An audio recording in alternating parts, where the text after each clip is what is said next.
Hi, I'm James P. Friel. And I'm Dean Holland. It's time to fasten your seatbelts, boys and girls. That's right. If you're an entrepreneur who's wanting to take your business to the next level and have a bit of fun while getting cutting-edge advice on your business, marketing, and sales, welcome to Just the Tips, arguably the best podcast in the entire world. I guess that's good, right? Yeah, sounds good to me. All right. That was easy. That was the easiest thing we did all day.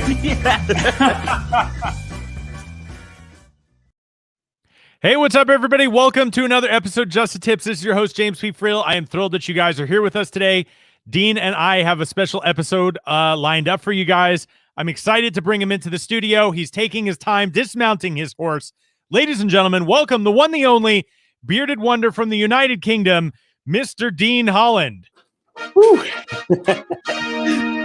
How you doing, my friend? Just arrived. You made it. Just made it. Strange how many times I just make it to this show. Yeah, I don't know why you have to cut it so close, honestly. It makes me nervous every week.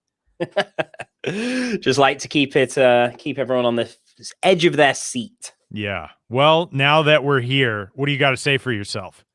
Well, what I've got to say is I'm glad to be here, and I'm looking forward to this conversation about something, and I might even have some controversial opinions on it. Really?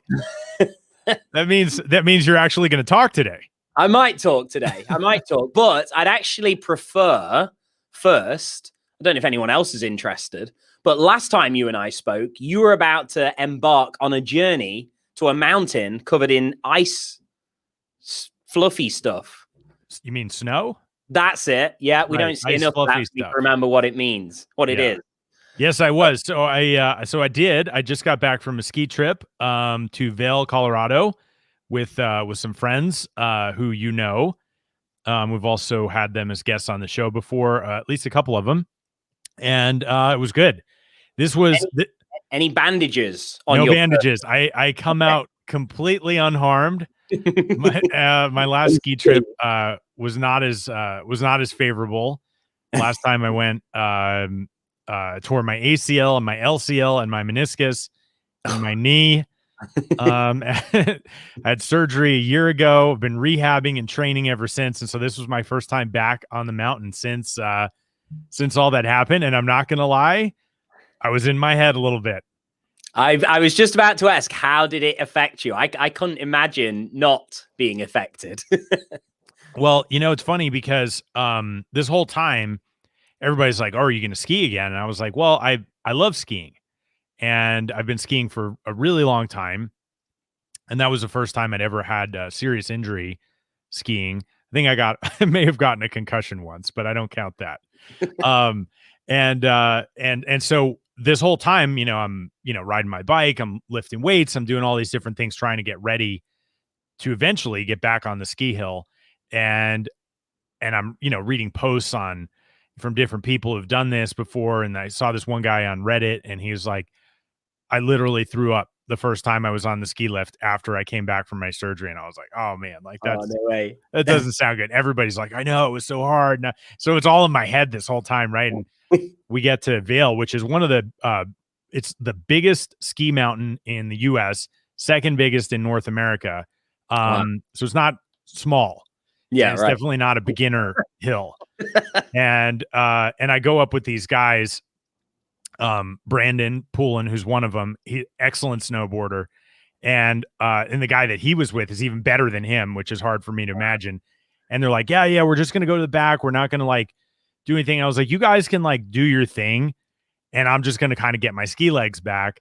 And so they're like, yeah, don't worry about it. We'll just, we'll go on. We'll take it easy for a little bit. I was like, okay. So I go up with them, and we get off the lift, and the plan was we're going to take this relatively easy trail over to this area where there were, a variety of different places for us to ski. And instead of taking that relatively easy trail, we went straight instead of left. And the only possible way now is down this, expert black diamond, super challenging thing. And it's not like I've never skied something like that before, but this is the first time I've been on skis since I basically snapped my knee. Your knees are quivering in more ways than one. More like I was just like, oh my God, I can't believe this really unfortunate situation. So I find myself navigating this tough terrain, and I make it down, and I was just like, I'm not skiing with you guys the rest of the day. Like, you guys, whether intentionally or unintentionally, I don't like the outcome here. I'm going off on my own. And but I did make it down. I did, all the things right, and everything was fine. But we had 3 days of it, and it took me a few days to get back into it.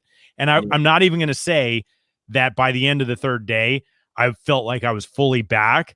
Was still being like a little bit cautious, and my knees still sort of felt tired and everything. But we had a great time, and it was a lot of fun. I'm glad to have gotten that first trip post surgery. Out of the way, because now it's like, okay, well, now I know what it's like, and now I can kind of train and get back into it. So that was my mountain adventure this last weekend. No, that's incredible. I was I can't lie, part of me was hoping that I'd be sitting here today and you wouldn't arrive, and then I'd get this emergency call and see you on a mountain somewhere still, like half stuck up there, unable to find your way down. Well, and that's why I love you. I mean, you're just so caring and considerate and kind. And I'll have you know that it was only because we ran out of time you didn't get another prank call while we were all together.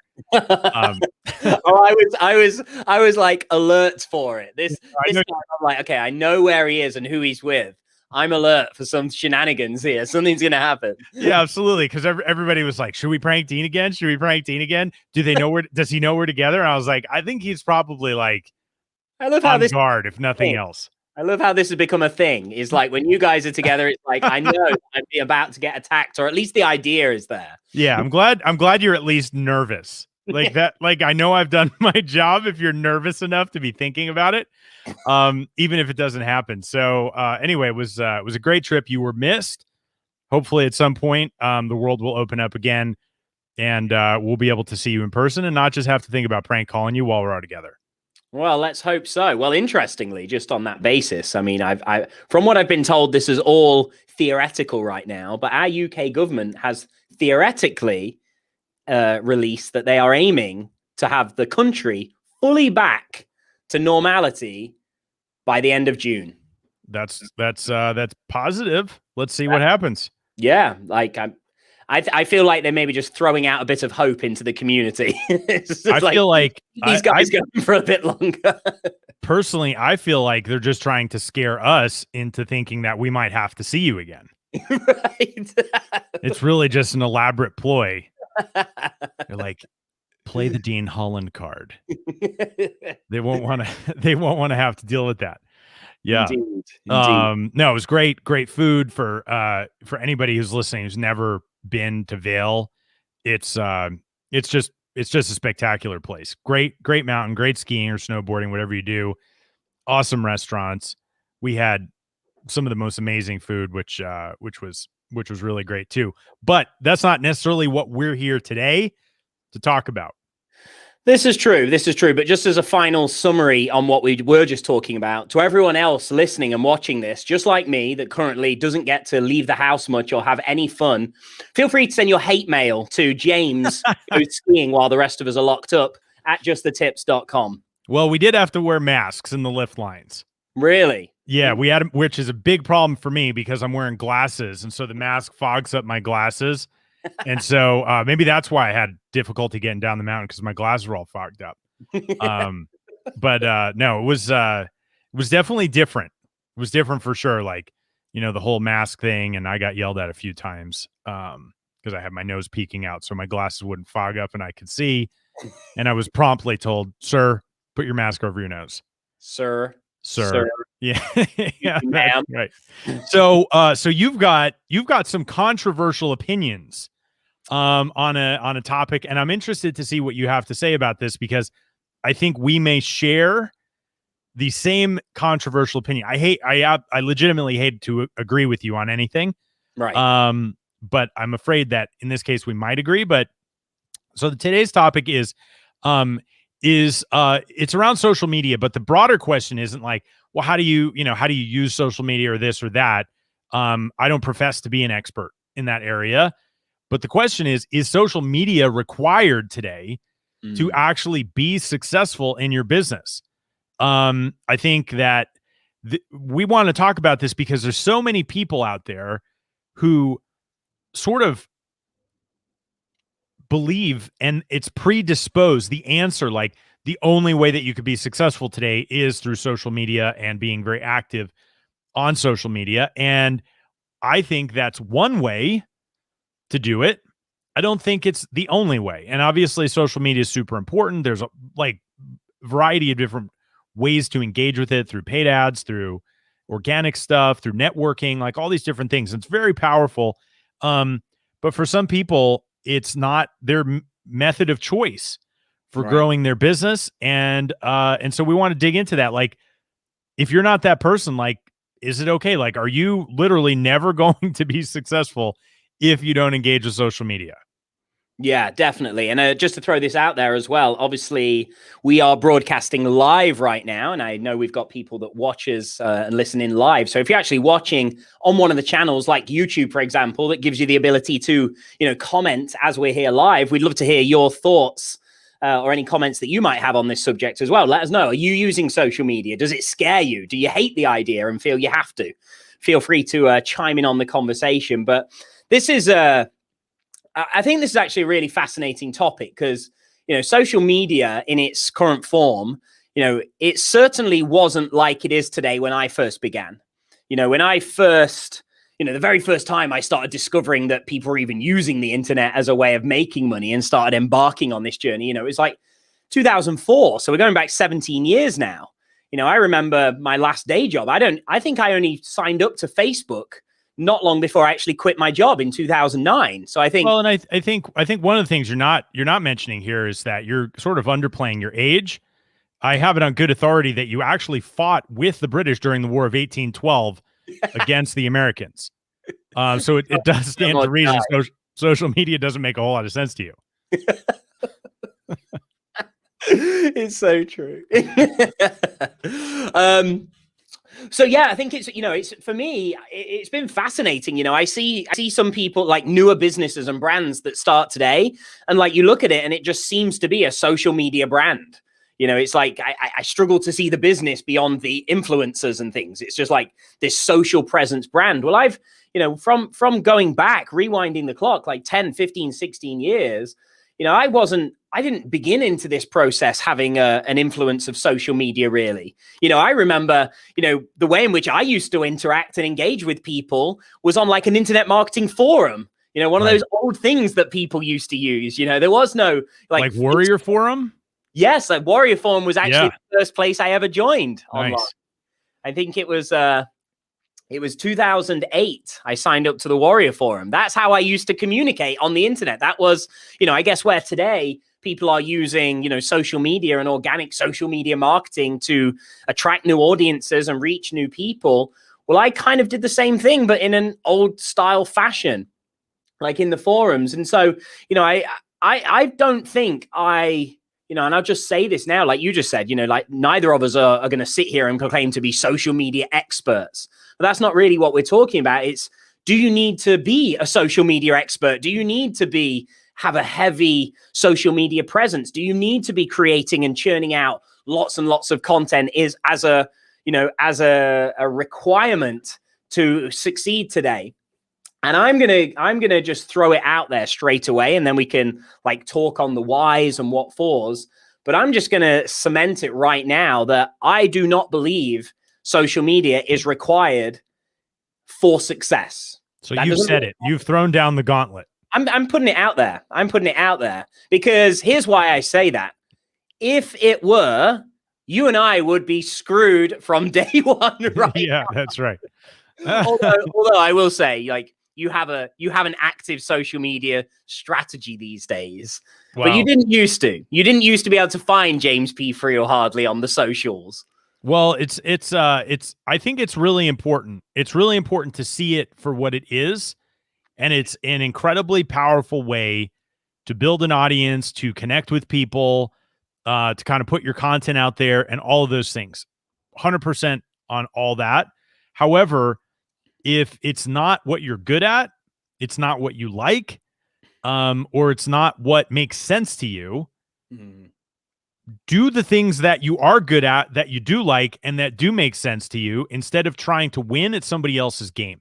And I think that you got to be clear on what your strengths are. There are some people that are so excited to be posting on social media all day, legitimately. Yeah. I know plenty of them, and I don't understand it. For me, it's a mechanism, and it's a vehicle to to network, to meet people, to run ads. I'm definitely grateful for the opportunity to run paid ads on the social media platforms. Right. But some people are just like, oh my gosh, I get such a dopamine hit every time people like my post, or they like my picture, or whatever, and they're super excited about that. Yeah. And that's cool if that's you. It's not me. Like I don't do it for the gram. Okay. Right. Like there are a lot of people that do. And so you've got to, I think more important than anything else, you've got to recognize, like, at a big picture, you absolutely do need a way to build an audience and find customers, but you've got to do it in a way that's authentic and real for you. And if what's authentic and real for you is being a social media influencer, that's amazing.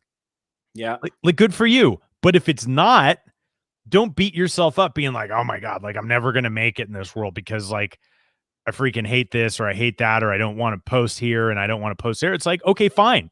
Just be real about it and find another way to go meet people and get customers. Yeah. Because there's a gazillion ways to meet people and get customers. It doesn't have to be, I'm doing Instagram stories all day long. Yeah, definitely. No, and I'm glad you started it there, because ultimately throwing the gauntlet out there and saying no, it's not required. I think the biggest thing of all to dig into that more is, I think the more appropriate thing to kind of dig into based on what you're saying there is like to understand your objectives of why you might use that thing, and not sort of, I think the big mistake that I would say, just to throw out there, is that people use these things for the sake of using these things. Yes. They a lot of time will use them because it's the trendy new thing. A lot of times people will even jump on trendy new things for fear of missing out on what might become a trendy new thing. Mm-hmm. And people get so wrapped up then in just bolting on all these new things, all these different channels, whether it goes from, Facebook to Instagram to YouTube to Pinterest to Clubhouse to TikTok. There is always going to be something more. And the ultimate thing that I really want to get across here is that, we're not going to sit here and say, no, it's not needed, don't use it. Or yes, it is, start using it. We're ultimately going to sit here and try and work through and help how to decide what to use, if to use it, and then how to use it. Yeah. Exactly. And that's the big thing for me, is that you shouldn't be doing anything really unless it serves the overall outcome that you're looking to do. Yeah. And so we could throw social media and so much more into that category. But that's the lens that we should be looking at these channels through, because just like you said, James, I think sometimes people forget what they actually are and they end up using them. It's so common to see people using these things for the wrong reasons. And a lot of time, I think it does come back to what you say. It is this strange desire to be liked, to be, to I don't know, have these reactions and these comments and things. How many times do people just pick up their phone aimlessly and be like, oh, I wonder how many likes that picture I just uploaded got? Well, who gives a damn? Like, put your phone down. What are you doing? Like, stop doing that. That's not good. Like, unless getting more likes on that picture takes you closer towards the outcome that you're looking to do. Well, and it's so important to be outcome focused, because if you're not outcome focused, it's very hard to make these decisions on what should I or should I not be doing.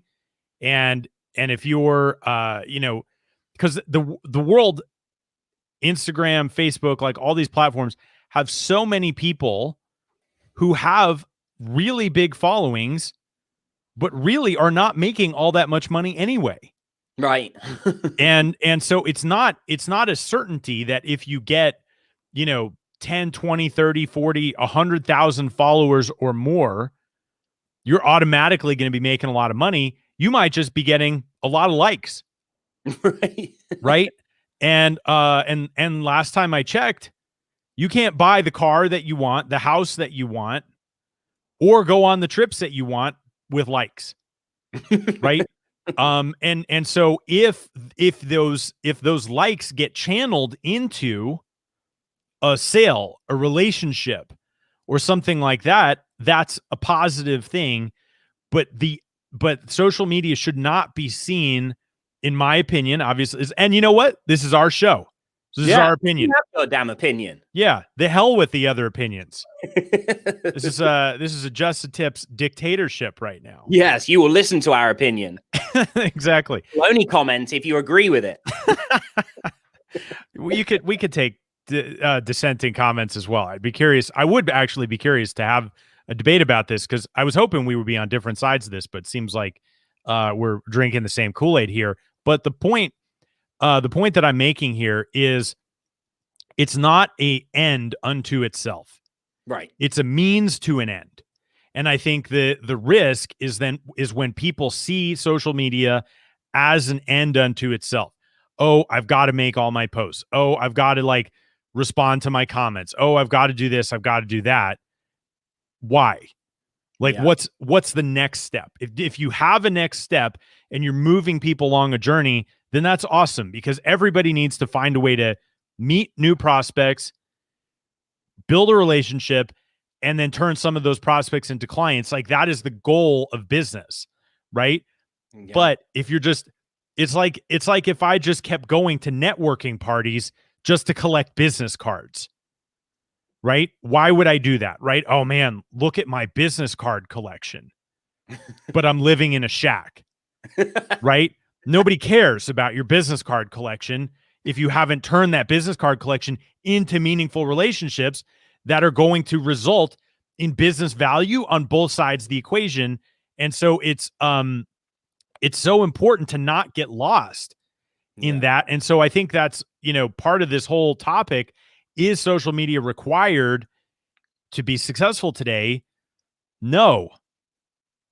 But it is a way to help, if that's the mechanism that you choose to use to help you accomplish your objectives. Yes. There we go. And that's the end of the show today. And Ronald, what's up, man? Thanks for the comment. Ronald says hi. Yeah, so anybody watching in live, let us know what you think. Obviously, unfortunately, we're not going to be able to argue against each other's case here, because sadly... I'll take the opposite side. I'll take the opposite side of this to make it lively. I feel like I could argue both sides of this.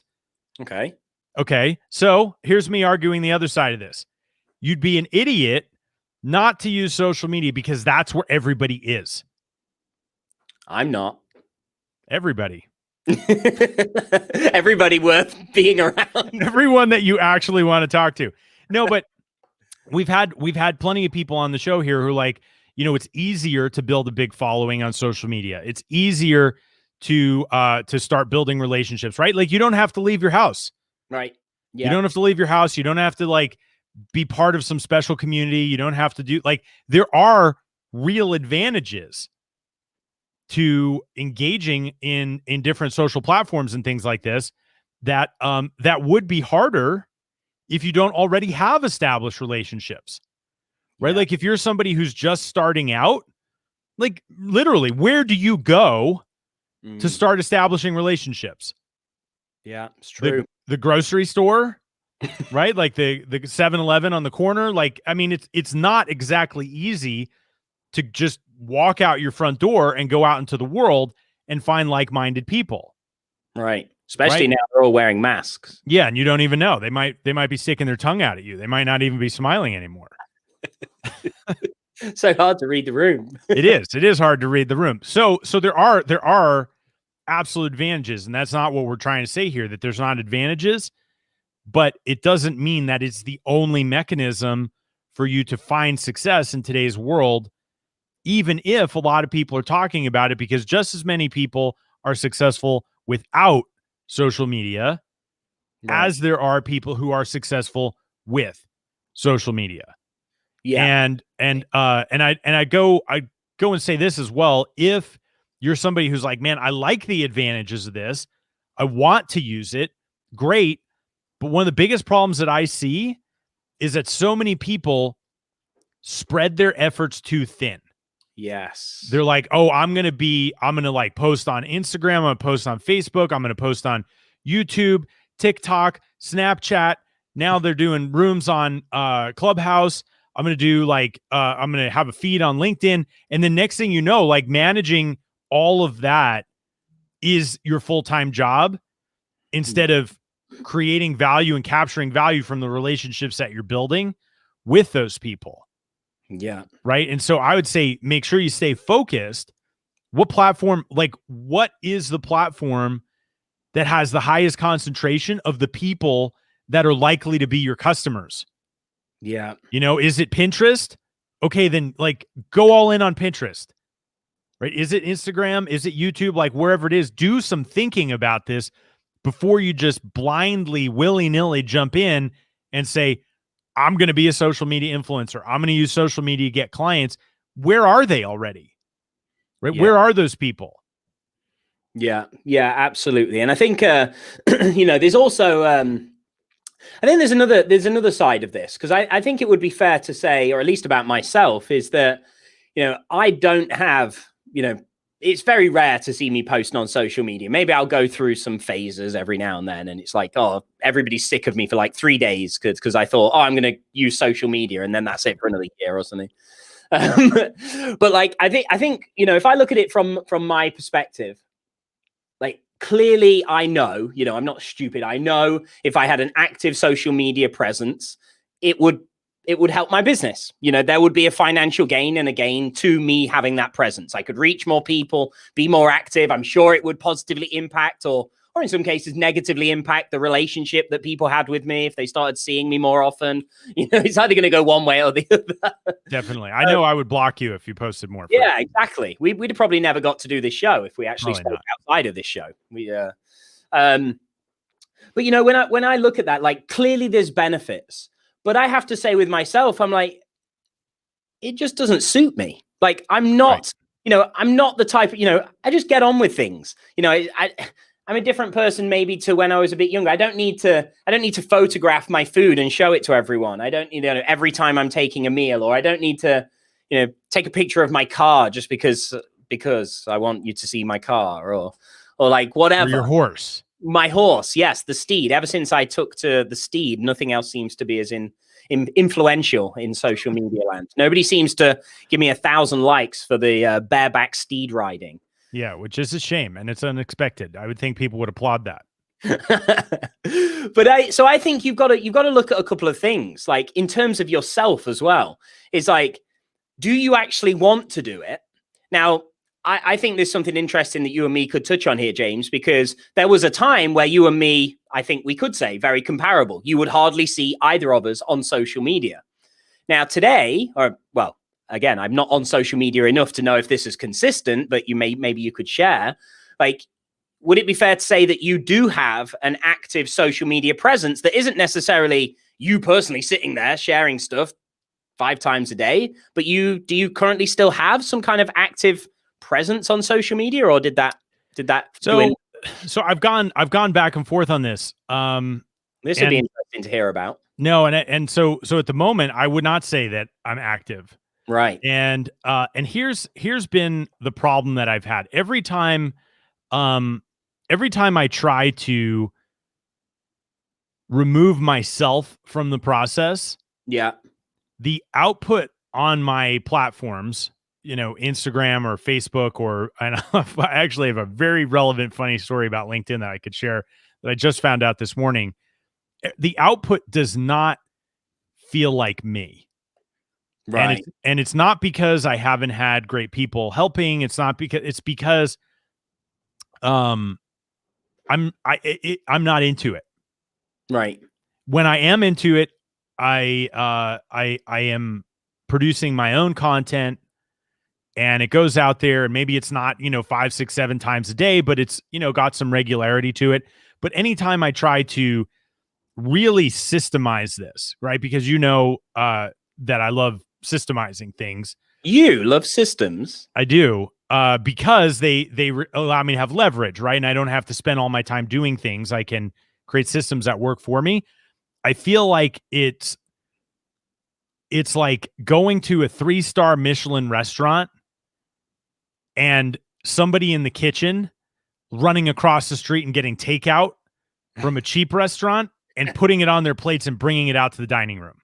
Right. Like it's a good analogy. It doesn't feel like I would have created that. Right. And maybe there's somebody out there who's listening to this and you want to help me with that. And I'd be open to that conversation. But here's a great example of this. I had hired these guys sometime last year to help me with my LinkedIn, where they were like, okay, we're going to go out, we're going to network with people. And I already have a really big following on LinkedIn, just because I was like, I've been on LinkedIn since 2002. All right. So I've been around for a while, and I've got original influencers then. yes, exactly. I'm speaking from a place of authority here. But we weren't really using LinkedIn to to find clients and prospects and things like that. And these guys they did their best. Lots of very superficial conversations emerged, nothing really serious, nothing I was excited about. And we cut it off within a couple months. So this morning, I happened to go on my LinkedIn because I was participating in this class, and a few of the people were like, hey, we want to connect with you on LinkedIn. I was like, oh yeah, cool. So I went over there to accept their invites, and I saw, there were all the profile views and everything that I'd had from the last week. And I went to look at my activity feed, and somebody who was working in my LinkedIn on my behalf was liking all of this bizarre stuff, right? Like a promotion for, a fat loss vitamin, or, this thing or that thing. And I'm just like, what? And I'm in my mind, I'm almost like, I can't imagine why I would have ever liked this. And I'm going through, and it's like so many likes. I'm like, when was I liking all? Like, was I just in like this complete like drunken bender, and I don't remember anything that I was doing, or like what was happening? And then it occurred to me, it was the guys that were managing my LinkedIn, and they were liking all these things to try and create engagement and build relationships. And it was in that moment I was just like, like it just doesn't feel like me. Right. Like I would have never liked, some promotional thing that somebody was doing who I have no idea who they are, and the idea of their thing doesn't even appeal to me at all. Right. And so I think that there's also the sort of the thing that I would say, if you want to engage with social media, and this is a lesson that obviously I'm trying to figure out on my own, I would rather start slow and just do it and really understand, so that when I do delegate something, it actually feels really authentic. Yeah. Because you can tell when people are posting and it's not really them, and the message seems weak. And this is, credit to all the people who are out there, social media managers and all of that stuff. You guys probably know way more about this than I do, but I hardly ever see it done right, unless that person had been doing it themselves for a considerable period of time, and the message is refined, and the tone of voice is refined, and the brand is defined, and all these things. It's easier for somebody to step in and help, as opposed to, I think what I had been doing to a certain extent is abdicating instead of delegating, and be like, okay, you guys just handle it because I don't want to do it. And it's happened on my LinkedIn, it's happened on my Instagram, and the only posts that ever really seem to get any action anyway are the ones that I write. Right. So I'm like, all right, I'm just going to be okay with that. So the short answer to your question is no, I'm not extremely active right now.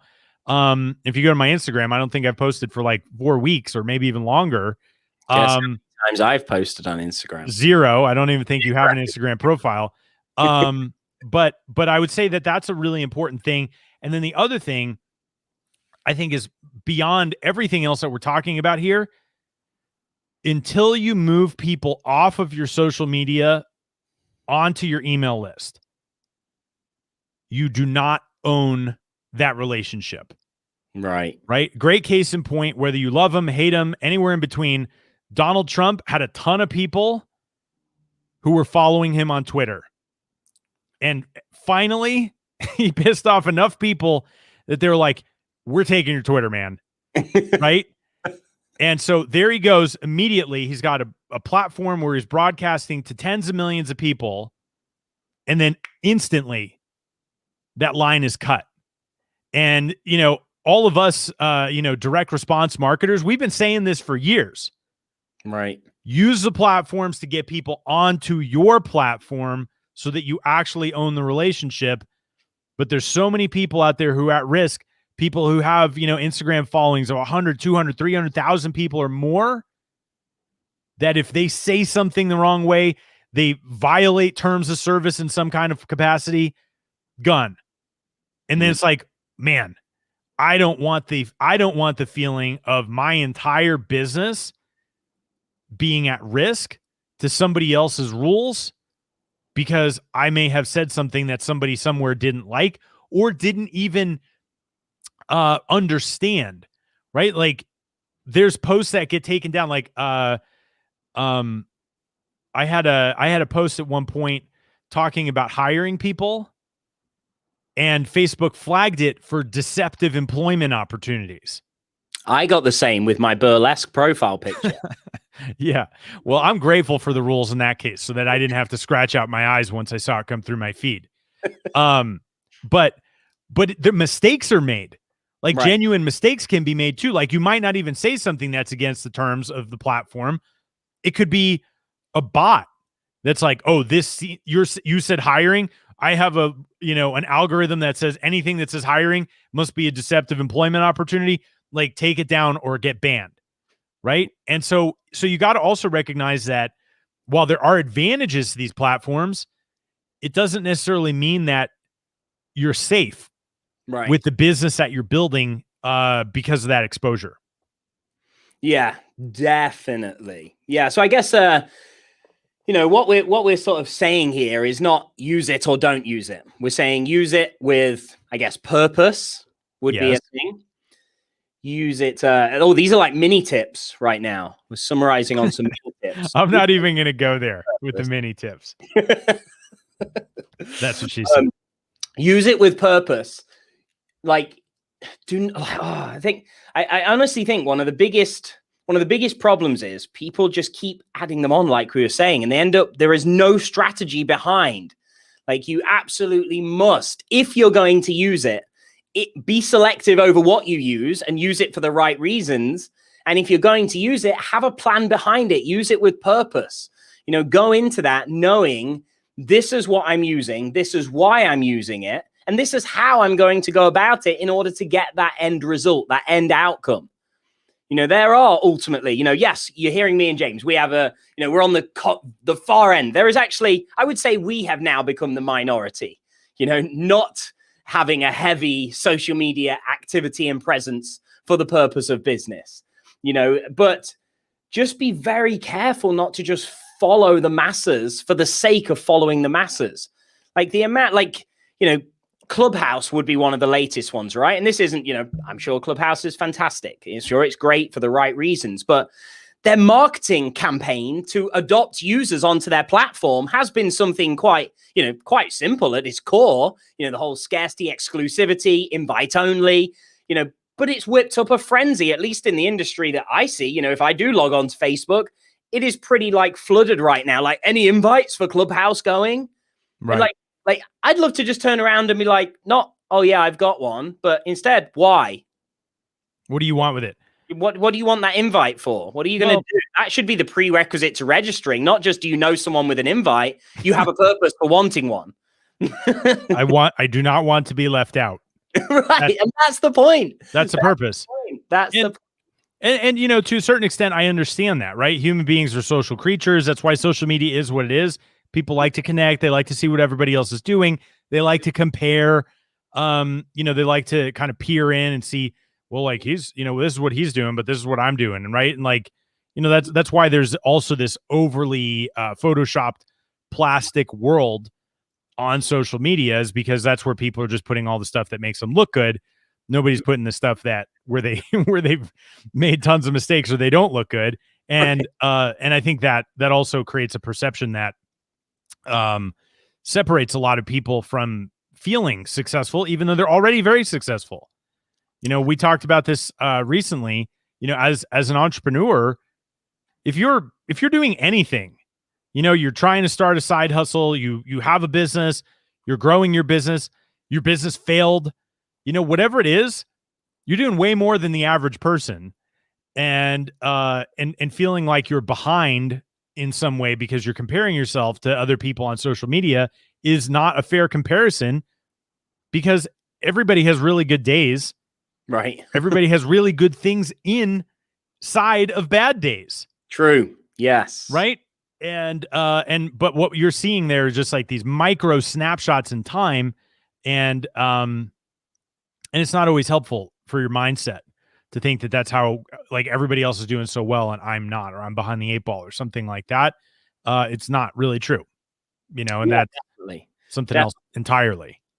Indeed. I think another just important thing just to throw in here that some of our listeners or watchers might have heard about or come across, but some of these social media platforms are now actively testing in like test populations, like removing things such as how many likes your post gets or reactions, like completely getting rid of those things altogether.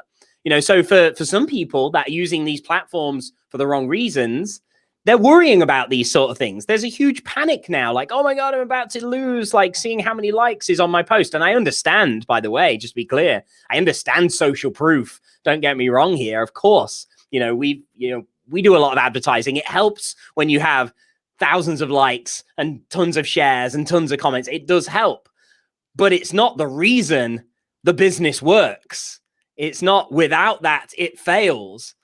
So I think there's, just important things there, because there's a lot of human psychology, and there's a lot of, I think, there is a ton going on in social media right now about the ethics of it, or like how it's affected the psychology or the masses in many ways, how influential it is, how it crafts and sculpts people's day. There's you watch that Social Dilemma. I suppose that's a conversation for a whole nother day, but there is a documentary called The Social Dilemma, and that's really fascinating because it really sort of exposes like some of the concerns that are actively being tackled in social media right now. And I can actually see a time where social media is going to be, very different to how it is today, because there are, mega concerning things that are happening behind the scenes of how this is changing things in the world. And so, like, I think this is all going to feed back to the way in which people use social media, and I think some of these things that we're talking about now, they might not seem so like critically important. People might come away from this and still think, no, it's so important to me that I have all these likes and this and that. But I dare say that when you strip it all away, that so many things are being done for the benefit of how the individual feels, not the benefit of what the business is doing because of that. Yeah, absolutely. So careful. I feel like that's that we could get into that at some depth. Today may not be the time to do that, because I know we got to move forward and get on to the news, which I am equally as excited about as this conversation. But I think, we'd love to hear your guys' comments on this, in particular, and I'm okay to be wrong about this. I'm totally okay to be wrong. I'm not.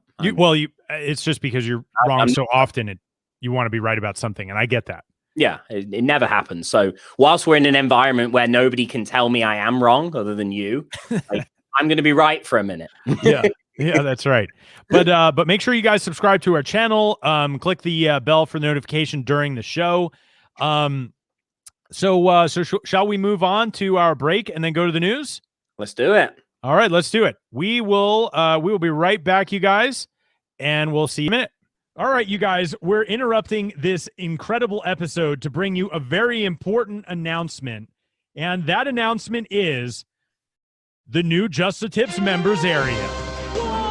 What? We've created a members area that has trainings right out of the gate from Dean and I on our best strategies to help you grow your business. And many of our guests that we've had on the show have offered to put some of their best stuff inside the members area to help you guys have access to all sorts of content that'll help you grow your marketing, grow your sales, make sure you're staying on top of your business, and you can work on your business, not in your business. Get more results in less time. I can't even like the reason you don't even hear Dean right now is he's galloping around the studio on his horse from sheer excitement. Dean, can you please stop galloping for 1 second and tell our good-natured listeners what's going on? Whoa there, horse.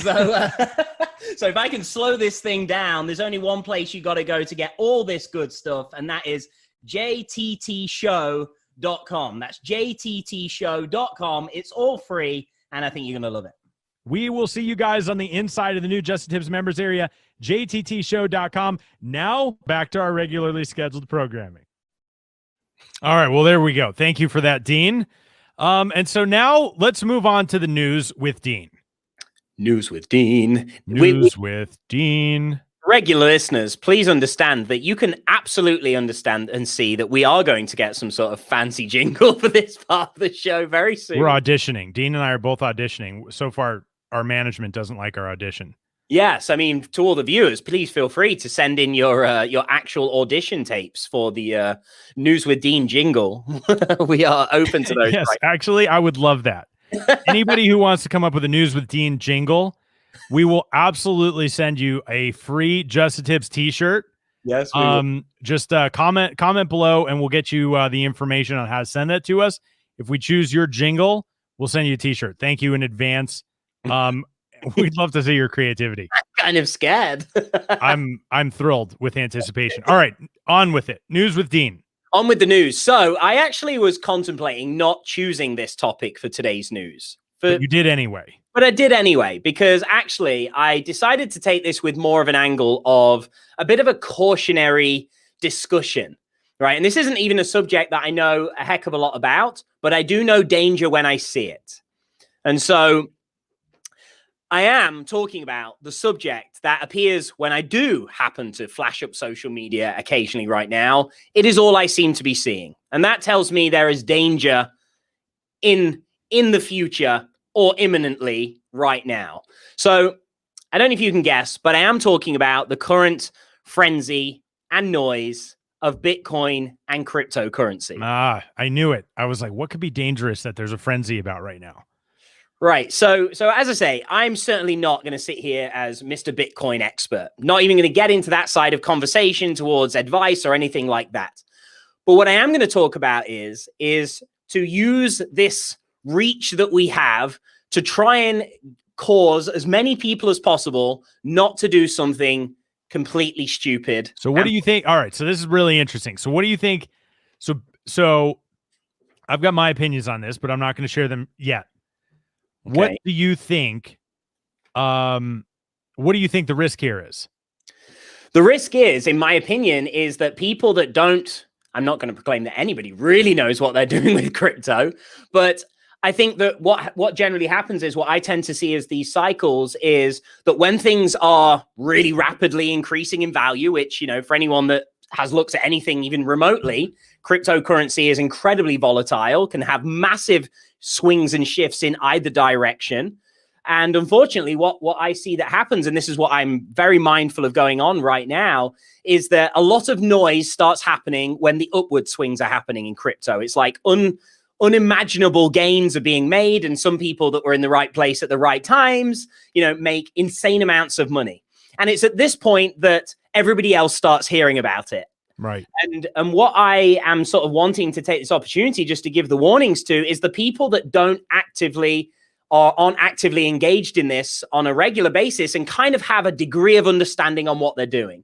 I'm talking here primarily in my, like at this point, the point I want to make is primarily focused on the people that are kind of FOMOing their way into these things right now, as in like, oh my God, I just heard somebody that put $1,000 into this crypto coin and it 10x'd in just 6 days. I'm going to throw everything that I have into that coin as well. And of course, they're doing that at the wrong times or putting themselves at undue risk, putting capital on the line in ways that are putting themselves at extreme risk. I've seen and heard of even friends of friends using things like credit cards and refinancing properties for the sake of getting into crypto because they heard of somebody else making a fortune. Meanwhile, you've invested in artificial jellyfish tanks. Yes. Meanwhile, I make safe investments. These guys don't die. You know, they just continue to do their thing, and that's Right. it. No, Safe. so it's really interesting. So here's my take on this. And part of the reason I love this news segment, because I have no idea what you're going to bring up. and so I'm completely unprepared to what you're going to talk about. But from this perspective, I think this is the way that I look at it. One, nobody has any idea what's going to happen ever. Yes. There are no fortune tellers in any area of life, stock market, currency market, cryptocurrency market, real estate market, anything. Nobody knows what's going to happen. People are anticipating what they think is going to happen, but they don't actually know. One thing that I think we can be confident in is things always have ups and downs. Always. Right. Sometimes the ups go on for a long time and then it comes down. Sometimes it goes down for a while and then it goes back up. That's the nature of a market. But I think the most important thing here is that is one about risk management, which is what you're talking about. If you want to speculate, then speculate, but don't speculate with your house payment. Right. Right.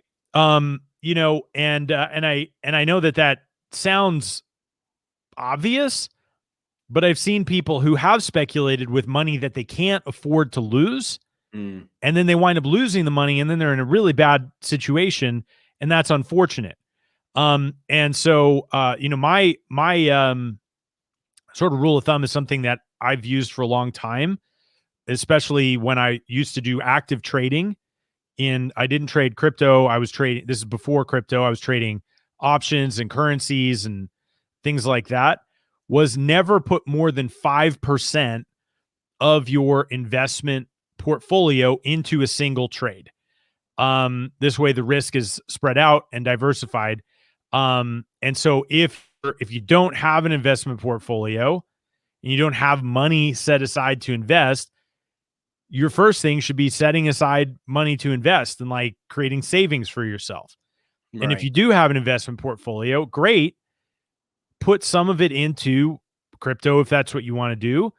Put some of it into other things. And I would say that the biggest thing is if it doesn't work out, because there's so many trades that will not work out, whether it's real estate or crypto or anything else, make sure that you're not putting more money on the line than you can afford to lose. Because what the most important thing is that you live to be able to trade another day. Ooh, that's what's important. Another day. I like it. And so I think crypto and Bitcoin in particular could be awesome. Yeah. But don't put your kids' lunch money in there so that they're going to starve if the trade goes against you. Because just as fast as it goes up, we just had this whole conversation a few weeks ago about the whole hedge fund Reddit GameStop situation, right? Right. And everybody started jumping on the GameStop bandwagon. They're like, yeah, GameStop and all this. And then you had people that were excited to make money, put their money in GameStop, and then they lost their shirts. Yeah. Of course they did. Like they didn't know what they were doing and they've invested more money than they could afford to lose. Like that's a recipe for disaster. So don't do that. But as far as like what's going to happen with crypto, is it a good place to put your money? It's like, it depends. It depends on you and your situation. And I would highly, highly recommend don't take out a cash advance on your credit card to invest in Bitcoin or anything else, unless you have a moderate degree of control over how the outcome will turn out. Yeah. Yeah. Like literally, I'll just say this one. The only thing and this was, my formal education, but the only thing I've ever borrowed money for was to invest in my own education to learn how to do something. And I mean, that paid off for me. It might not pay off for everybody, but you got to be very careful about borrowing money to speculate. Yeah. Yeah. And here's the thing, right? Like most people get excited about the idea of a quick win, right? And many people are getting very lucky right now. Many people are, admittedly. It would be wrong to say otherwise. There are many people getting very rich off some of these trends and things that are happening. But there is equally going to be probably more people that are losing a lot. And nobody, like, what did we say? The topic of conversation today about social media. Nobody's posting on social media how much they just lost, bragging about that. What they're doing is they're bragging because, oh, remember that post I made a year ago when I told you Bitcoin would go up? Told you. Like, everybody thinks they're right. I called it. I did this. I did. Well, where were you when it was going down? Because if you think you were in when it was going up, surely you were also in when it was going down. But I didn't see you talk about that. So I think you just got to, like, there is no such thing as a sure thing. And, you know, I really just wanted to raise this subject because I've seen a lot of things happening over this past week, even seeing some of social media influencers with huge reaches of millions of people hyping up what are pretty terrible things in crypto. You know, some of the coins, they're not all great things. And you've got people pushing them, touting them as if like this is the next big sure thing. And I actually think that some of these idiots are doing it for fun because they know they can artificially pump some of this stuff. And they're probably doing it because they threw in 500,000 here and they're like, oh, now I can tweet to 1 million people and watch it blow up, then sell out while the suckers lose. Like, be careful. There are some things going on. There is no sure thing. Do not risk what you don't need to risk, especially if you don't know what you're doing. All right. Well, we're going to wrap it up here, but it turns out today's news segment was actually a public service announcement by the one and only Dean Holland, and thank you for that. I think that's great advice. I agree with you. Don't risk more than you could lose. Have fun. Like, do it if you need to do it. Do it if you want to do it. Don't go too crazy just because somebody else said it was a good idea. Do your own research and figure it out for yourself. In the meantime, we're going to wrap it up here today. We appreciate you guys being here with us. Thank you for listening. Make sure you subscribe to our channel, and we will talk with you guys next time. This is James P. Frill signing off with my co-host, Mr. Dean Holland. We'll talk with you guys later. See ya. Yeah. Thanks for tuning in to Just the Tips, where we believe business should be profitable and fun. For show notes, links, and other information on our guests, visit justthetipsshow.com. For more information on how to connect with Dean Holland, visit deanholland.com. And if you'd like to go from being a hustling entrepreneur to an effective CEO capable of running your company without being stuck in the day-to-day, visit me for free training and resources at jamespfrill.com. Our theme music is Happy Happy Game Show by Kevin MacLeod, licensed under Creative Commons by Attribution 3.0 license.